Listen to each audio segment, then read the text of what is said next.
Matapos ang kanilang sesyon ngayong linggo, inaprubahan ng Bangsamoro Parliament ang dalawang resolusyon na naglalayong tiyakin ang maayos at organisadong paglipat mula sa interim government patungo sa ganap na elected government na nakatakdang maganap sa 2025. Isa sa mga resolusyong ito ay ang muling pagbuo ng Bangsamoro Council of Leaders, isang mahalagang lupon na nagsisilbing tagapayo ng Chief Minister sa mga usaping panggobyerno.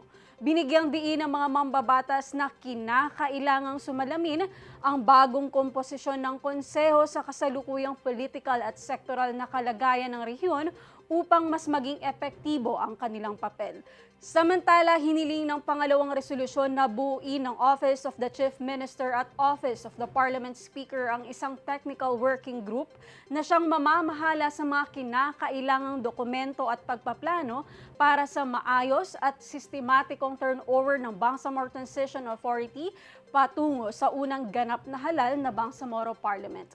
Bukod dito, umusad naman sa second reading ang 12 panukalang batas na nasa agendang pag-aaralan ng Parlamento.